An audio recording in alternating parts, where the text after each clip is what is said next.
Hello बच्चों, हम लोग अर्थमेटिक का लेवल 1 पढ़ रहे हैं और आज बेटा हम अपने लेवल 1 के 7वें टॉपिक परसेंटेज के पार्ट 1 पर चर्चा करने वाले हैं। आप सभी बच्चों को जानकारी होगी कि ये परसेंटेज का जो टॉपिक होता है वो हमारी परीक्षाओं के लिए बहुत महत्वपूर्ण होता है। और आपको ये भी जानकारी होगी कि अगर किसी भी एग्जाम में अर्थमेटिक नाम की कोई चीज आती है तो उसमें ये परसेंटेज की यूनिट बहुत महत्वपूर्ण होती है। बच्चों, जानकारी के लिए बता दूं कि परसेंटेज की यूनिट में 4 टॉपिक आते हैं। एक तो खुद परसेंटेज होता है, इसके अलावा इसका एक दूसरा प्रोडक्ट जो प्रॉफिट लॉस के रूप में आता है, तीसरा सिंपल इंटरेस्ट और चौथा कंपाउंड इंटरेस्ट के रूप में आता है। तो कुल मिला के हम इस परसेंटेज की यूनिट में 4 टॉपिक पे डिस्कस करेंगे। बहुत अच्छे तरीके से एक एक वीडियो को आपको समझते हुए एक एक सवाल को नोट करना है। कोई भी सवाल ऐसा नहीं होना चाहिए कि आप उसको यूं ही अवॉइड कर दें, चलो हाँ ठीक है ऐसे ही समझ लिया। एक एक सवाल, एक एक कॉन्सेप्ट को अच्छे तरीके से नोट करिएगा। मेरी पूरी कोशिश रहेगी कि आपको हर चीज बहुत अच्छे तरीके से समझाऊं। तो बच्चों, अब मैं आपको कॉन्सेप्ट शुरू करता हूं। आप एक एक कॉन्सेप्ट को अच्छी तरीके से देखिएगा, ठीक है बच्चों? हाँ तो बच्चों, अब हम अपने टॉपिक का पहले तो बेसिक पार्ट शुरू करते हैं कि किस तरीके से हमें बेसिक समझना है। देखिएगा, चीजों को इजी बना के पढ़ना है, जबरदस्ती उसको कठिन नहीं बनाना है। यद्यपि आप किसी चीज को अपनी धारणा में कठिन रूप से समझ लेंगे तो वो फिर कठिन ही लगेगा आपको। आसान समझिएगा, बहुत आसानी से समझ में आएगा। सबसे पहले दो छोटे पॉइंट ये हैं कि किसी भी चीज से प्रतिशत को अलग करने के लिए, जैसे किसी चीज से प्रतिशत अलग करना तो 100 का भाग देते हैं, और किसी चीज में प्रतिशत लगाने के लिए 100 का गुणा करते हैं। दो बातें मैंने समझाई। प्रतिशत हटाने के लिए 100 का भाग देते हैं और प्रतिशत बनाने के लिए 100 का गुणा करते हैं। एग्जाम्पल के लिए मैं आपको एक प्रश्न देता हूं। जैसे मैंने आपको पहली कंडीशन ये समझाई, मैंने कहा कि 400 का 30% ज्ञात करो। ठीक, 400 का 30% ज्ञात करो। अब अगर हमें 400 का 30% बनाना है तो तरीका समझ लीजिएगा। 400 गुणा 30 बटे 100। ठीक, आप इस तरीके से दोनों जीरो काट देंगे और आपका 4 तिया 12, 120 आया। ठीक, पहला बेसिक पॉइंट। दूसरा बेसिक पॉइंट, प्रतिशत में बदलना। जैसे मैं आपसे कहूं 2 टन 25 टन का कितना प्रतिशत है? मतलब आपको इसको प्रतिशत में बदलना है। तो 2 टन 25 टन का कितना प्रतिशत है? तो देखो, किसकी तुलना हो रही है? 2 टन की। किससे तुलना हो रही है? 25 टन से। तो जिससे जिसकी तुलना होती, तो जिसकी तुलना वो ऊपर, जिससे तुलना वो नीचे, और गुणा 100 का गुणा करेंगे तो 25 चौका 100, 4 दूनी 8, ये आपका 8% बन गया। तो सबसे पहले तो 2 फैक्ट आपको समझ में आ जाने चाहिए बच्चों कि अगर किसी चीज से प्रतिशत हटाना है तो 100 बटे में आता है, और किसी को जैसे 2 टन को हमने प्रतिशत में बदलना था तो देखो मैंने किसका गुणा किया है? 100 का। तो दूसरा फैक्ट ये है कि प्रतिशत में बदलने के लिए 100 का गुणा होता है। अब बच्चों, एक और बात, अहम बात आप लोगों को बतानी है कि प्रतिशत का टॉपिक अगर आप बहुत अच्छे तरीके से तैयार करना चाहते हैं तो सबसे पहले बच्चों मैं आपको बोलूंगा कि आप ये सामने दिए गए जो मैंने नंबर्स दिए हैं परसेंट में बदल के, इन नंबर्स को जरूर तैयार कर लीजिएगा। ये आपके लिए बहुत ज्यादा हेल्पफुल होने वाले हैं। अब ये नंबर आपके लिए हेल्पफुल कैसे रहते हैं? जब बेटा आप इनको याद कर लेंगे, जब आप इनको याद कर लेंगे तो सवाल लगाने के वक्त में जब आप इनकी उपयोगिता बहुत अच्छे तरीके से समझ पाएंगे कि किस तरीके से हम इनका उपयोग करते हैं। एक बार मेरे साथ याद करने की आप सभी लोग कोशिश करेंगे। जैसे कि यहां पर लिखा है बच्चों, मेरे साथ ही आप रिपीट करेंगे, आप लोग भी वहां पर रिपीट करेंगे ताकि आपको अच्छी तरीके से याद हो जाए। जैसे आप बोलेंगे, जैसे कोई पूछे कि 1 की वैल्यू तो 100%, 1/2 50%, 1/3 33 सही 1/3%, 1/4 25%, 1/5 20%, 1/6 16 सही 2/3%, 1/7 14 सही 2/7%, 1/8 12 सही 1/2%, 1/9 11 सही 1/9%, 1/10 10%, 1/11 9 सही 1/11%, 1/12 8 सही 1/3%, 1/13 7 सही 9/13%, 1/14 7 सही 1/7%, 1/15 6 सही 2/3%, 1/16 6 सही 1/4%, 1/17 5 सही 15/17%, 1/18 5 सही 5/9%, 1/19 5 सही 5/19%, 1/20 5%। इस तरीके से आप कागज पे इस टेबल को लिखकर कम से कम 10 से 15 बार रिपीट करिएगा। अच्छा, याद करने में कोई बुराई नहीं है, याद करने में कोई बुराई नहीं है। अगर आप इस तरीके से याद कर रहे हो और कोई आपको डिमोटिवेट करने के लिए आपके सामने ये बोल सकता है कि ये बच्चों वाला तरीका है, तो आप एक्सेप्ट कर लीजिएगा, कह दीजिएगा हाँ सर ये बच्चों वाला तरीका है लेकिन हमको यही अच्छा लगता है। ये याद करना आपके लिए अहम है। ये बच्चों का तरीका है कि बड़ों का तरीका, ये नहीं मायने रखता है। अगर ये याद हो जाएगा तो यही बच्चों वाला तरीका वे बड़े वाले सवालों को बड़े आसानी से सॉल्व करवा देगा। तो इसलिए आपको मैं बार बार इस बात के लिए जरूर बोलूंगा कि ये लिखी गई बोर्ड पर टेबल अच्छे तरीके से याद कर लीजिएगा। अब इस टेबल की और अगली उपयोगिता मैं आपको समझाता हूं कि अगली उपयोगिता इस टेबल की क्या है। जरा ध्यान दीजिएगा बच्चों, देखिएगा बहुत सी बातें इस टेबल के माध्यम से मैं आपको बताने वाला हूं ताकि आपको एक एक पॉइंट क्लियर हो जाए। जैसे बच्चों आप लोगों ने अगर इस टेबल को अच्छे तरीके से याद कर लिया तो देखो इससे और भी बहुत सारी हेल्प मिलेगी। जैसे बच्चों आपने यहां पर मान लीजिएगा, जैसे आपने 1/5 को याद कर लिया बच्चों की 1/5 होता है 20%। अब देखिएगा इससे कितनी हेल्प मिलती है। अगर आपने बच्चों 1/5 को याद कर लिया कि ये 20% होता है, अब मैं अगर आपसे पूछूं कि 2/5 क्या है तो तुरंत आप 40% बोलिए। कोई पूछे 3/5 क्या है तो आप 60% बोलिए।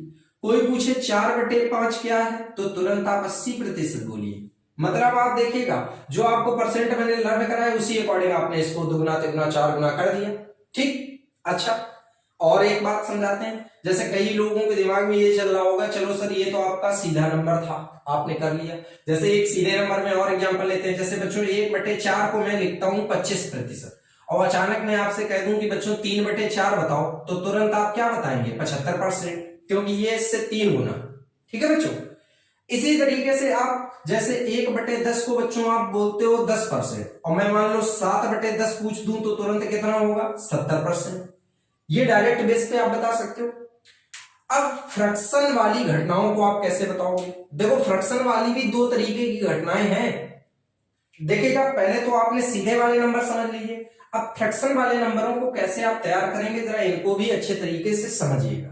जैसे कि बच्चों आपके सामने जैसे यहां पर लिखा हुआ है, सपोज एग्जांपल मैं ये ले लेता हूं 1/7। जरा गौर करो, आपके सामने लिखा है कि 1/7 और आप इसको बोलते हो 14 से ही 2/7%। बच्चों गौर करना, और मान लीजिएगा आपके सामने पेपर में आ गया 2/7, तो बच्चों इसको आप कैसे प्रतिशत में बोलोगे? तो तुरंत आप बोलो 14 दूनी 28 सही 4/7%। मेथड आ गया होगा आप लोगों को समझ में। अगर मैं बच्चों यहां पर 3/7 आपको बोलूं तो तुरंत आप 14 दिया 42 सही 6/7% बोलिए। तरीका क्लियर हो गया होगा। ठीक, इसी प्रकार से और भी एग्जांपल, जैसे मैं 1/11 को बोलता हूं 9 सही 1/11%। अगर कभी आपके सामने मान लीजिएगा 3/11 आ जाए तो आप तुरंत क्या बोलेंगे 9 दिया 27 सही 3/11%।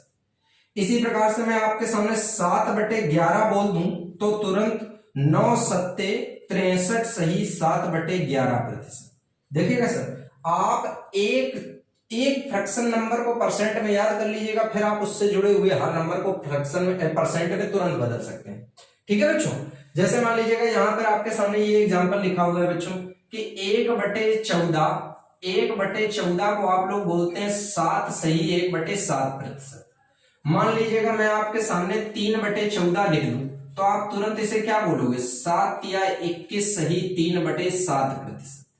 आसानी से आपको चीजें क्लियर हो रही होंगी। मान लीजिएगा इसी को बेटा मैं 5/14 बदला दूं तो आप इसको कैसे बोलेंगे, 7×35 सही 5/7%। तो बच्चों इस तरीके से आप बहुत सारे नंबरों को तैयार कर सकते हैं और बहुत अच्छे तरीके से सभी नंबरों को समझ सकते हैं। अब इसी में आपको अगला पॉइंट मैं समझाने वाला हूं, जरा अगला पॉइंट भी यहीं पे समझ लीजिएगा आप। देखिएगा अगला पॉइंट क्या है, देखो जैसे कि एक बहुत विशेष बात, जैसे कि यहीं पे मैंने अभी जैसा कि आपके सामने लिखा था 1/7, तो आपने 14 सही 2/7 लिखा। मैंने आपसे कहा 3/7, तो तुरंत आपने बच्चों बोला 42 सही 6/7। ये बताना मेरे लिए बहुत जरूरी है, क्योंकि नहीं तो आपसे एग्जाम में मेरे ही द्वारा बताई गई विधि से गलती भी हो सकती है। देखो अगर अच्छा है तो हो सकता है कहीं बुरा भी हो जाए, तो उस बुराई से भी मैं आपको निकालता हूं, जरा गौर करिए।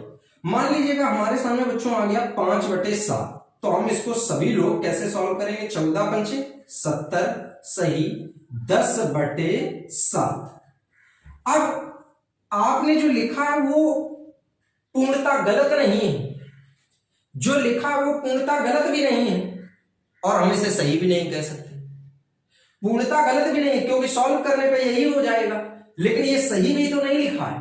अब इसको सही कैसे लिखेंगे, सही लिखने के लिए आप यहां पे देखिएगा 7 का भाग 10 में एक बार और जाएगा, तो 7 का भाग जब 10 में एक बार और जाएगा तो 7 एकम 7, तो बचा कितना 3, भाग एक बार गया तो 70 और 1 71 सही 3/7%। मेरी बात आप समझ गए होंगे कि अगर इस तरीके का नंबर आपके सामने आ जाता है तो आप उसे कैसे सॉल्व करेंगे। जैसे मैं आपको एक एग्जांपल देता हूं, जैसे मान लीजिएगा यहां पर आप 1/18 को लिख लीजिएगा। 1/18 को आप लोग लिखते हैं 5 सही 5/9%, ठीक। और मान लीजिएगा मैं आपके सामने यहां पर 4/18 लिख दूं, ठीक। यहां पे और बड़ा लिख देता हूं 5/18 लिख दूं, ठीक। तो आप कैसे सॉल्व करोगे, 5×5 = 25 सही 25/18% लिखोगे, ठीक। लेकिन ये जो भी आपने लिखा है वो अभी पूरी तरीके से सही नहीं लिखा है, क्योंकि 18 का अगर आप 25 में भाग देंगे तो एक बार चला जाएगा, तो जब एक बार भाग जाएगा तो ये हो गया 26, और 25 में से 18 चला गया तो बचा क्या 7। तो अब आपका आंसर सही होगा 26 सही 7/18%। लॉजिक आपको अच्छी तरीके से समझ में आ गया होगा, अच्छी तरीके से सारी बातें क्लियर हो गई होंगी। मैं एक बार इस टेबल को फिर से याद करवाऊंगा, आपको फिर से ये याद करनी है। 1 की वैल्यू 100, 1/2 50, 1/3 33 सही 1/3, 1/4 25, 1/5 20, 1/6 16 सही 2/3, 1/7 14 सही 2/7, 1/8 12 सही 1/2, 1/9 11 सही 1/9, 1/10 10, 1/11 9 सही 1/11, 1/12 8 सही 1/3, 1/13 7 सही 9/13, 1/14 7 सही 1/7, 1/15 6 सही 2/3, 1/16 6 सही 1/4, 1/17 5 सही 15/17, 1/18 5 सही 5/9, 1/19 5 सही 5/19, 1/20 5। ठीक है बच्चों, अब देखिएगा कुछ और बातें हम आपको बताएंगे। देखिएगा ये बेसिक बातें आपको जानकारी होना बहुत अनिवार्य है। ये टेबल तो आपको याद करना ही करना है जो मैंने आपके सामने लिखा हुआ है। अब एक विशेष बात और मैं बताऊंगा, इस टेबल को मैं हटा दे रहा हूं बेटा, एक विशेष बात आप लोगों को और समझानी है, जरा ध्यान दीजिएगा इस विशेष बात पे। देखो बच्चों, अब मैं क्या विशेष बताने वाला हूं, जैसे आपको क्या है, आप लोग जैसे प्रतिशत निकालने में कई बार एक बहुत बड़ी गलती करते हो, तो उस गलती से भी मुझे आपको बचाना है। जैसे कोई बड़ा प्रतिशत है तो आप उसको सॉल्व करिएगा, लेकिन जो नॉर्मल प्रतिशत होते हैं आप उनको भी सॉल्व करने लगते हैं। देखिएगा अमूमन आप लोगों को 20 या 25 तक की जो भी काउंटिंग है वो पहाड़े वगैरह सभी बच्चों को याद होते हैं। तो जितने भी लेवल तक आपको पहाड़ा याद हो, जितना भी आपको याद हो, उतने लेवल तक का प्रतिशत आप कभी सॉल्व करके नहीं निकालोगे, डायरेक्ट निकालोगे। जैसे सपोज मान लेता हूं थोड़ी देर के लिए मैं आपको सिर्फ एक नॉर्मल एक एवरेज स्टूडेंट के अकॉर्डिंग मैं मान लेता हूं कि आपको 20 तक ही पहाड़े याद है, केवल आपको मान लिया मैंने 20 तक आपको पहाड़े याद है। अब आपको अगर 20 तक पहाड़े याद है तो 20 तक के पहाड़े के अकॉर्डिंग आप देखिएगा कैसे प्रतिशत निकालोगे, जरा मैं आपको समझाता हूं, जरा ध्यान दीजिए। जैसे मैंने आपके सामने यहां पर एक नॉर्मल सा नंबर लिखा, 56 का 15% ज्ञात, 56 का 15% ज्ञात करो। अब कई लोग 56 का 15% भी निकालने के लिए 56 गुणा 15/100 लिख के इसको काटेंगे पीटेंगे, हो सकता है वो गलत भी कर ले।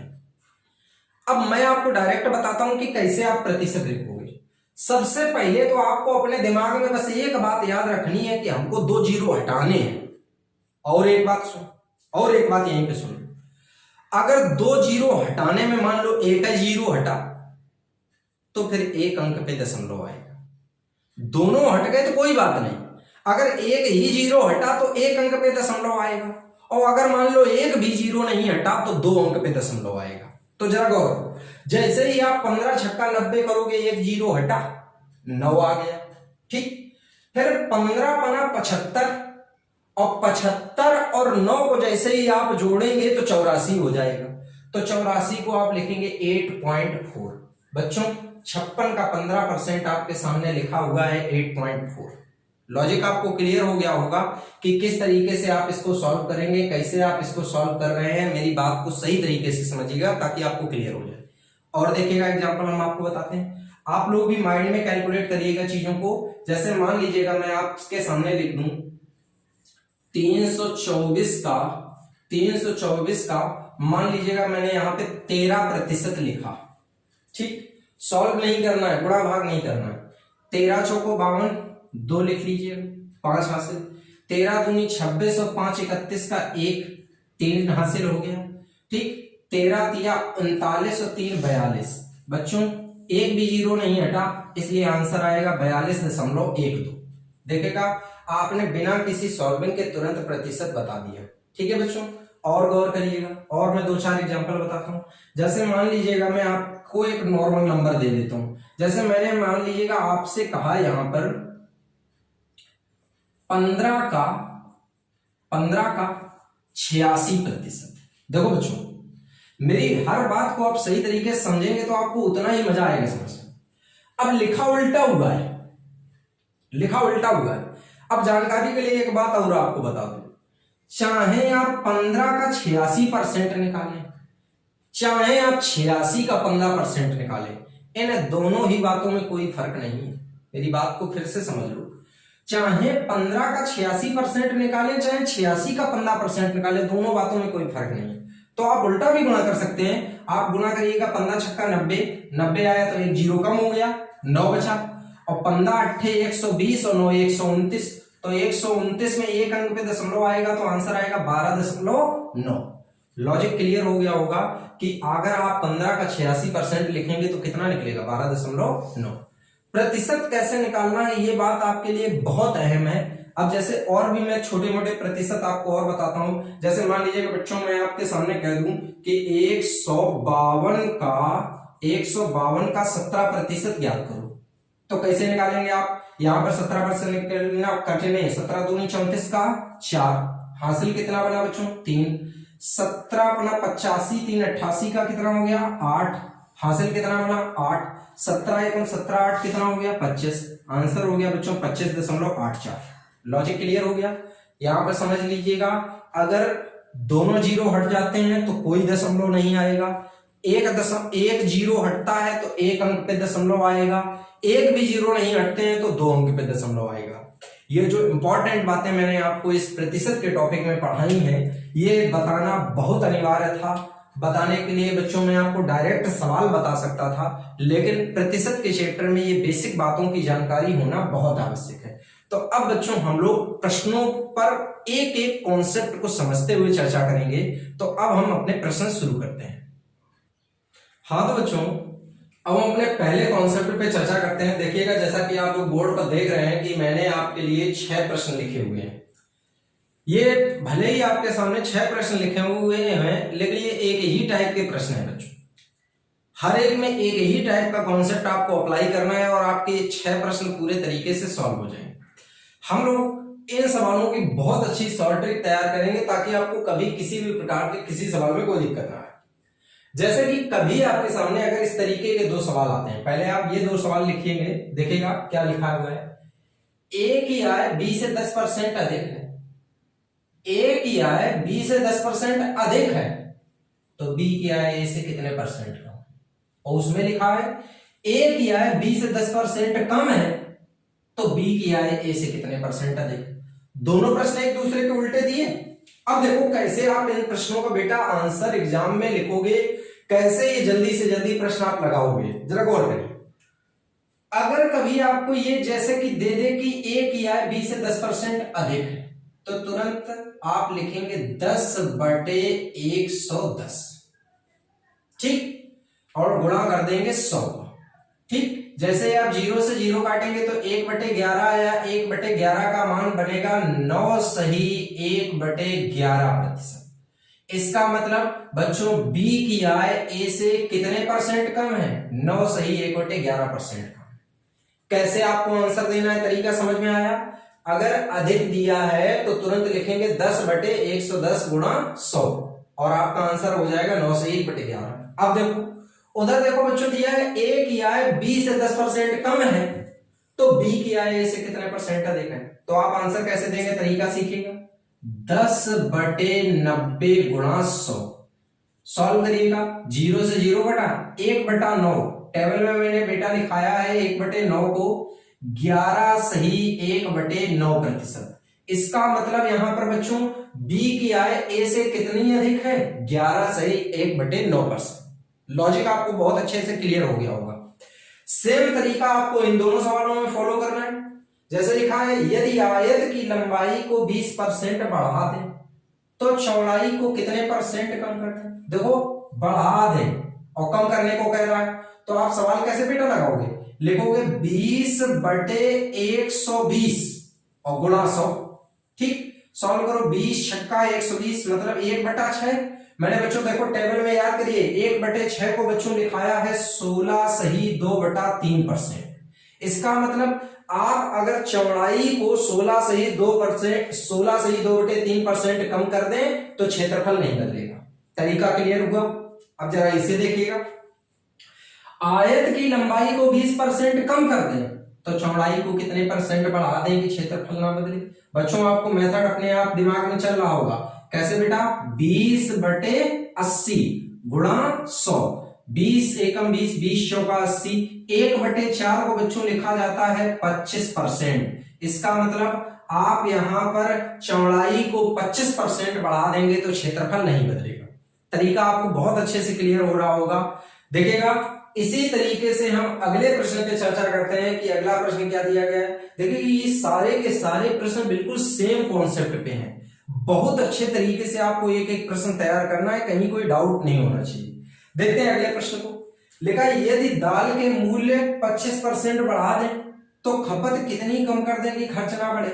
ठीक, अब यहां पर देखो, यहां पर 25% बढ़ा दें, कितनी कम कर दें, तो आप बढ़ाने के बोला है तो आप क्या लिखोगे 25/125 और गुणा 100। जैसे ही आप 25 एकम 25, 25 पंचे 125, 1/5 आया। बच्चों आप 1/5 को क्या बोलोगे 20%। इसका मतलब यहां पर बच्चों आप खपत कितनी कम करोगे 20% कम करोगे तो आपका खर्च नहीं बदलेगा।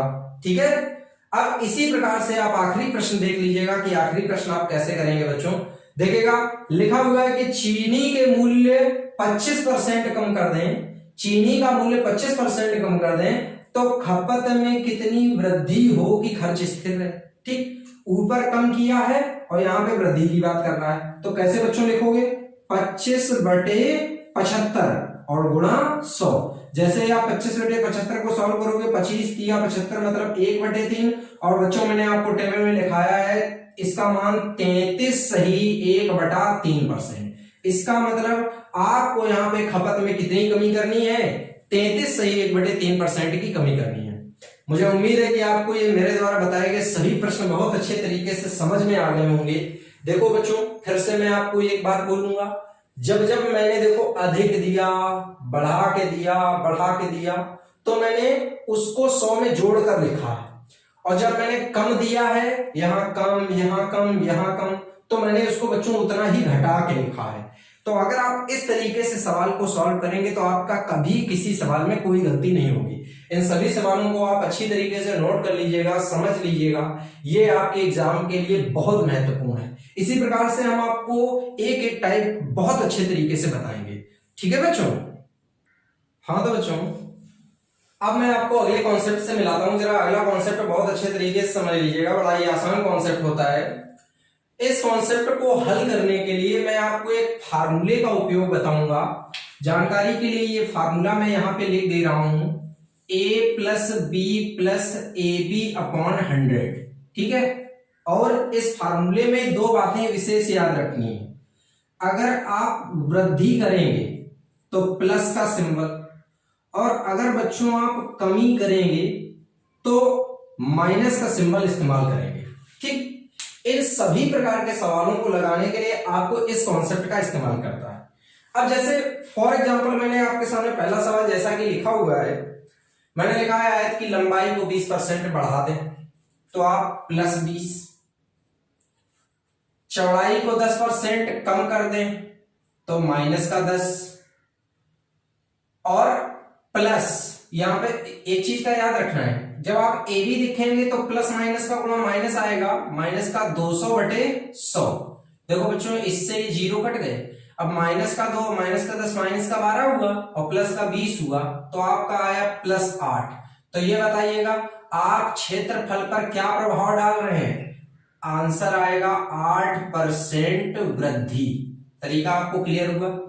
अब जरा इस सवाल को देखिएगा, करा आयत की लंबाई को 10% बढ़ा दें तथा चौड़ाई को 20 घटा दें, तो +10 -20, प्लस और माइनस का गुणा बच्चों माइनस होता है, तो माइनस का 200/100। सॉल्व करिएगा, इससे ये 0 कट गए। अब ये बच्चों देखो माइनस का 22 हो गया और माइनस के 22 में से 10 गया तो माइनस का 12 आया। तो बच्चों यहां पे आंसर आएगा आपका 12% की कमी।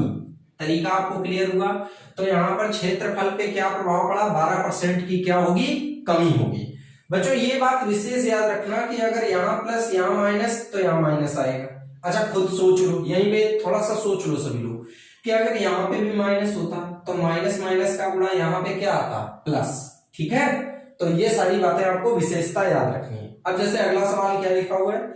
लिखा हुआ है बच्चों, बाजार में दाल की कीमत 25% बढ़ जाए और इसके बाद खपत 10% घटा दें तो घर के खर्च पर क्या प्रभाव पड़ा?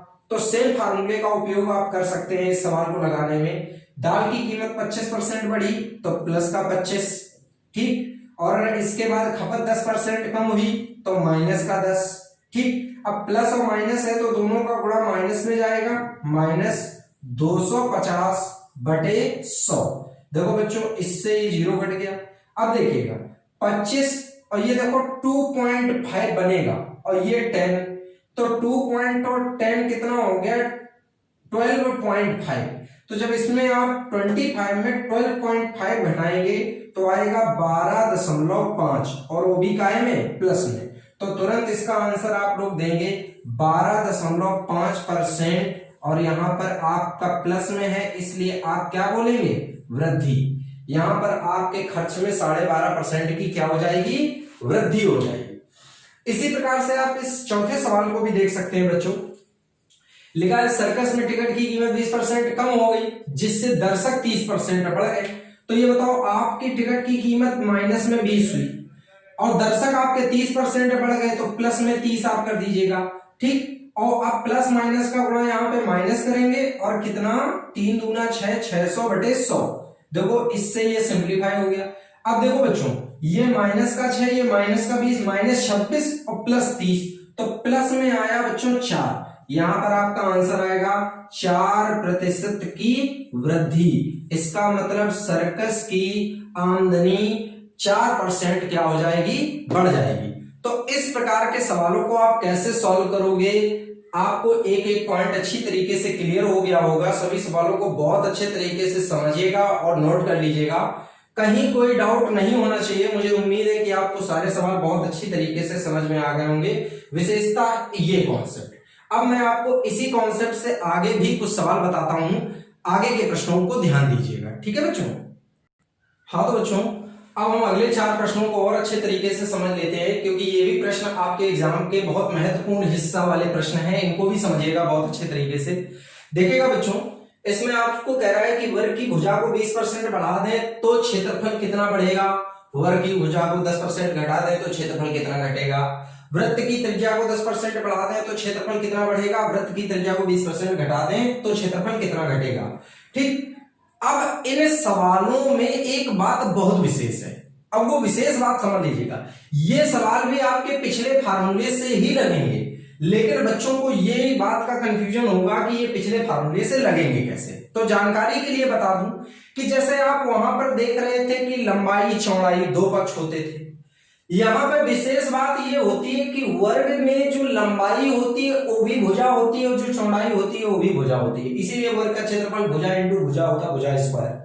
यहाँ पे भी भुजा स्क्वायर, आप यहाँ पे भी आप वृत्त में देखिएगा, वृत्त का क्षेत्रफल आप लोग लिखते हैं पाई आर स्क्वायर, मतलब आर इंटू आर, यहां पे भी pi r square, r into r. तो मतलब 2 बार आपको कोई भी प्रतिक्रिया करनी है। तो जैसे कि फॉर एग्जांपल यहां लिखा हुआ है कि वर्ग की भुजा को 20% बढ़ा दें, तो आप अपनी मर्जी से बढ़ाने की बात कर रहा है तो +20 प्लस 400/100, 0 से 0 सिंप्लीफाई हो गए, 20 + 20 40 और 4 44।